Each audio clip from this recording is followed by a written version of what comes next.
Right now, somewhere in your body, an alarm is going off. You can't hear it. You can't see it.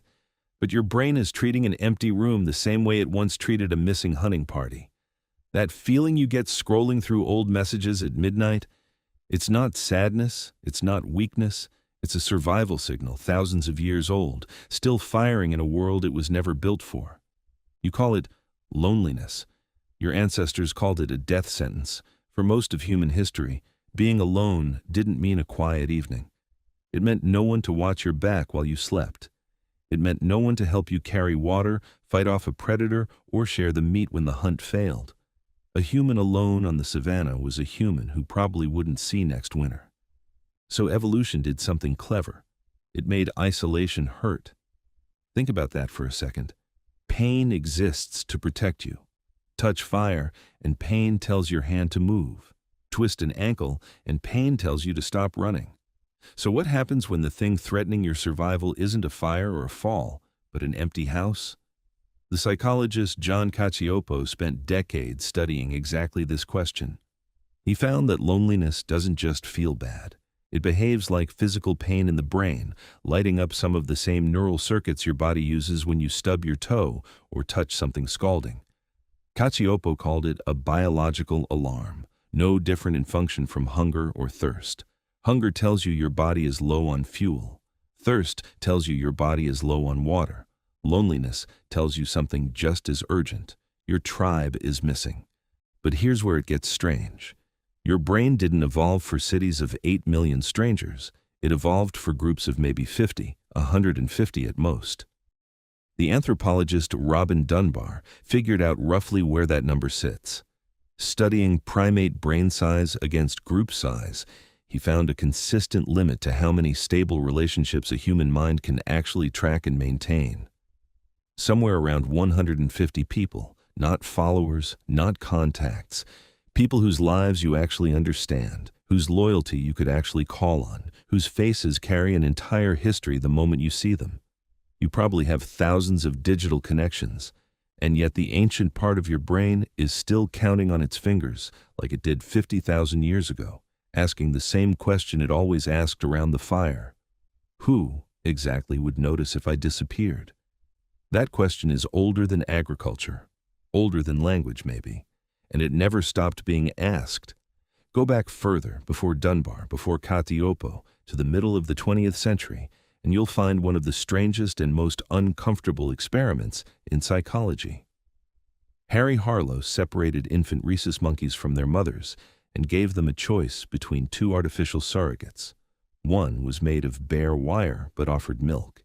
The other was covered in soft cloth but offered nothing to eat. Again and again, the infant monkeys chose the cloth mother, clinging to it for comfort, only leaving briefly to feed from the wire, one before rushing back. Harlow's conclusion reshaped how an entire field understood attachment. Connection, it turned out, wasn't a luxury layered on top of survival. For a social primate, comfort and closeness were almost as fundamental as food itself.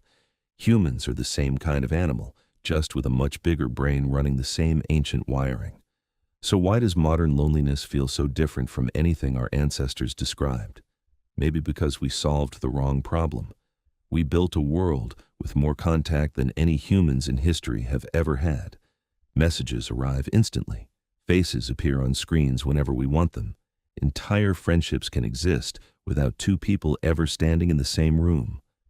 And somehow, loneliness rates keep climbing anyway.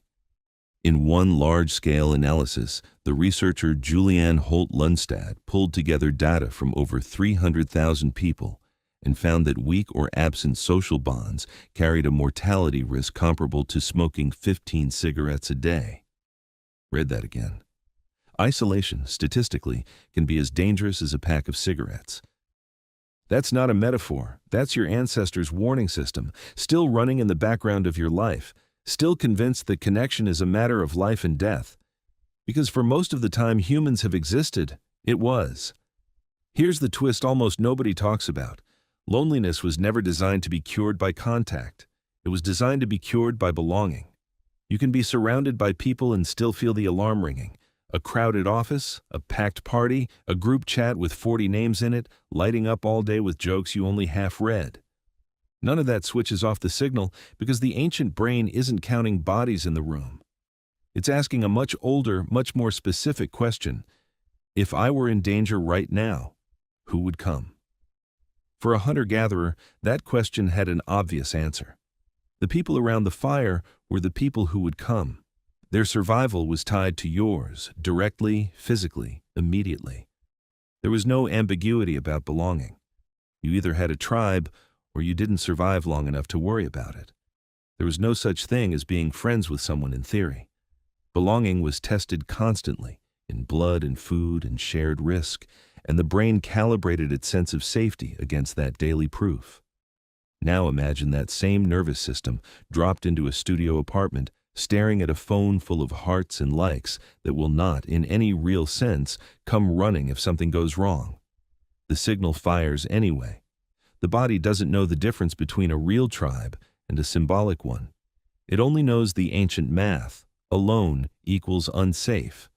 Consider how strange this actually is. You can text 50 people in a single afternoon and still feel like no one truly knows you're alive. That gap between how connected you appear and how safe you actually feel is not a personal failure. It's a mismatch between an ancient alarm system and a world that changed too fast for biology to catch up. So what do you actually do with an alarm this old? You don't silence it. You answer it, the way it was designed to be answered, not with more contact, but with more belonging, not with a bigger network, but with a smaller, deeper one. Cacioppo's later research found something almost hopeful buried inside the bad news. The people who recovered fastest from chronic loneliness weren't the ones who added the most new relationships. They were the ones who deepened just one or two. Quality, not quantity, was what finally quieted the alarm. That single finding rewrites almost everything modern life tells you about connection. It isn't about optimizing your social calendar. It isn't about collecting followers or showing up to every event or maintaining 100 surface-level friendships you never have time for. It's about finding the handful of people who would actually come if you called at 3 a.m. Your nervous system was built to recognize exactly that kind of bond, and almost nothing else fully satisfies it. Think back to Harlow's infant monkeys for a moment. They didn't need a room full of wire mothers. They needed one soft, reliable presence they could return to. Multiply that by every human who has ever lived, and you start to see the pattern clearly. The ache you feel isn't asking you to be more popular. It's asking you to be more known by fewer people, more deeply. There's a modern mirror to this that's easy to miss.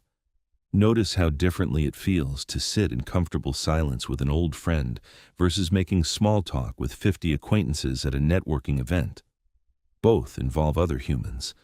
Only one of them switches off the alarm. That's not a coincidence, and it's not about personality or introversion. It's your ancient brain running its oldest test. Does this person actually know me? And would they actually come? Look at how this plays out in the physical world, too. Loneliness doesn't just live in your thoughts. It lives in your blood pressure, your immune response, your sleep.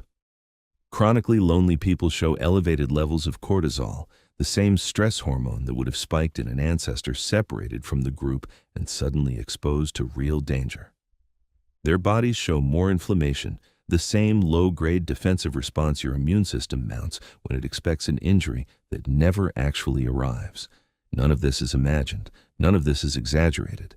It is your physiology preparing for a threat that for most of human history, loneliness reliably predicted. And this is where the story gets almost paradoxical. The safer modern life becomes, the louder the ancient alarm can sometimes ring. You are statistically less likely to be killed by a predator or starve through a hard winter than any generation before you. And yet the part of your brain responsible for social safety hasn't been told that danger has changed shape. It still measures your survival the old way, not by how much food is in your refrigerator, but by how many people would show up if your refrigerator and everything else suddenly fell apart. This is also why loneliness can strike people who look, from the outside, like they have everything: full calendars, busy inboxes, a steady stream of messages. None of that matters to a system built around one single ancient metric.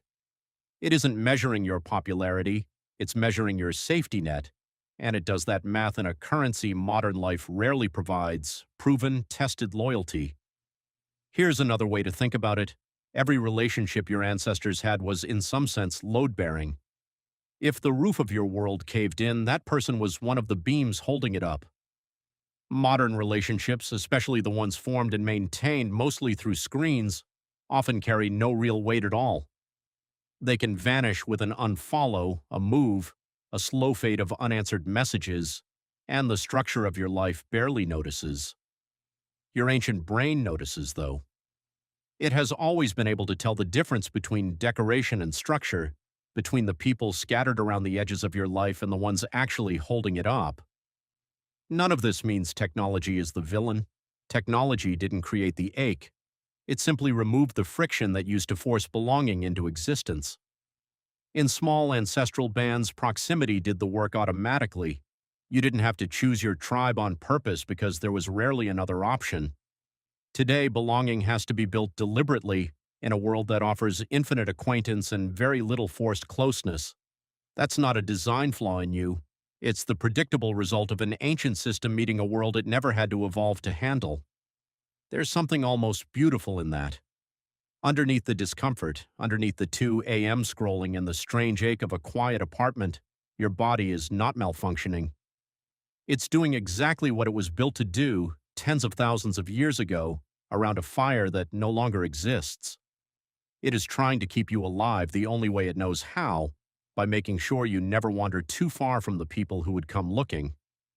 So the next time that feeling shows up, uninvited, in the middle of an ordinary afternoon, try asking it a different question, not "what's wrong with me?"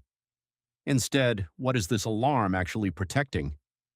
Because loneliness was never really a flaw in the human design. Somewhere in your body, an alarm is still going off, just like it did for every human before you, and it's not telling you that you're broken. It's telling you that you're still, after everything, exactly the kind of creature that was built to belong, that was